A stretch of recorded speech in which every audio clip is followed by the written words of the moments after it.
Everyone, day 2 of car 7 delivery. So this is the last video on our series of building car 7.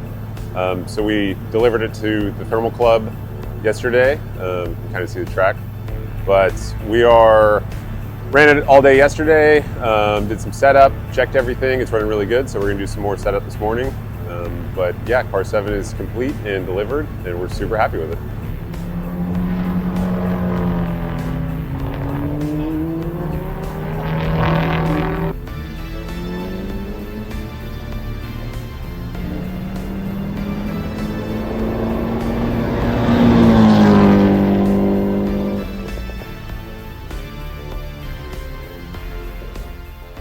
So first though, we have to take a quick step back. This was the final assembly video. I had shot this and recorded some voice, but I was sick, so it came out terribly, so I'm re-recording it. I was loading all the software package on the car, pretty much doing final assembly on the interior.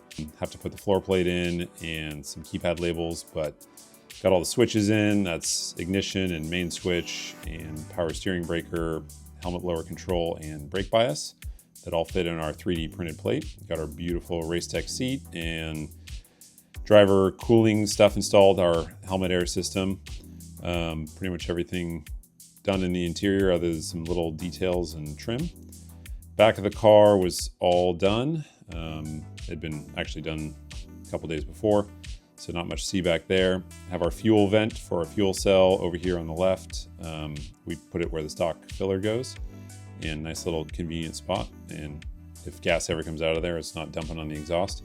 So I was loading all the files for basically the V-box, the battery disconnect, the power module, engine ECU, 2 displays, a whole lot of stuff that interacts on this car. Front end all done. Our new airbox that we reduced the size of it and also added an ambient pressure sensor post filter on there. I think I already mentioned that. But yeah, front of the car is done. We're just at this point adding fluids and we were about to start it. So had the brakes flushed, got our engine, oil filled, intercooler and engine coolant bled, but ready to go and start.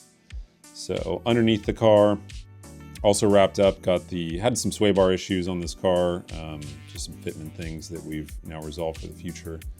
Have our new CNC cut and bent exhausts instead of previously we were, hand making exhausts. They were bends that we were welding together. So now it's 2 pieces, and we weld in the vibrant resonator in there. But one other nice little part is we make the mounts are laser cut and welded on. So really, really easy to just put together and installs perfectly in the car. Have our drive shafts installed, all our heat shields. We're really careful about that. New under panel. This car also does have different aero, as I've mentioned a couple times. Way less aero. It's a little higher too, so no risk of tearing off the splitter or anything. And kind of call it the touring car setup. So a lot of new details on these cars that we've really made new parts. So done and ready to go to Willow.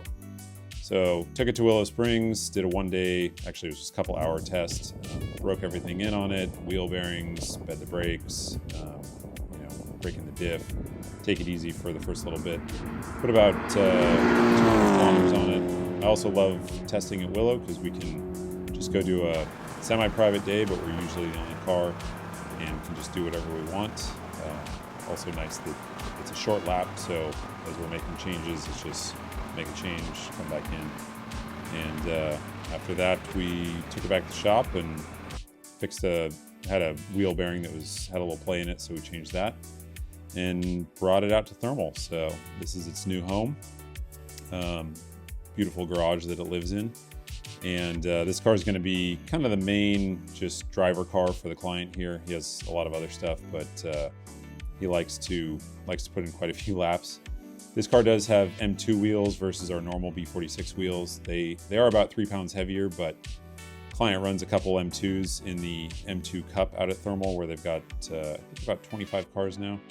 And one of the beautiful things about this car is it does well on old tires. So you can see his stack of wheels and tires in the background. He really did not want more wheels, so we run. We fit the M2 wheels to this, which we do have on a couple other cars. So they're still 18 by 10.5. At this point, this is the start of day 2 on this video. So we had 500 kilometers on the car at this stage, and everything was running beautifully.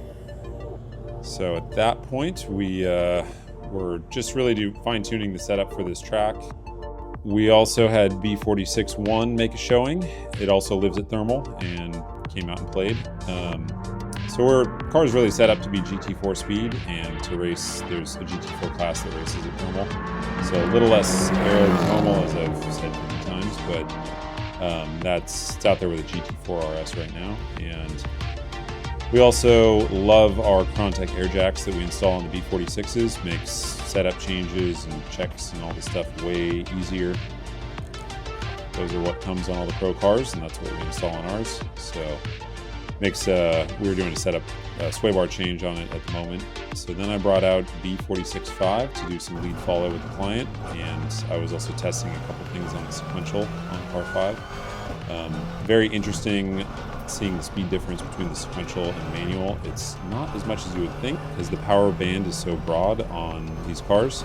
So you can really see right there the aero difference in the high speed stuff. But car 7 has a little more power than what we would normally run for like a NASA ST2, which is about 330 wheel horsepower. Car 7's running about 370 wheel horsepower. So the low speed stuff, basically the same, of course. So client was still learning the car at this point, getting up to speed. He's nice and smooth and conservative. He doesn't just take cars and spin them off track. So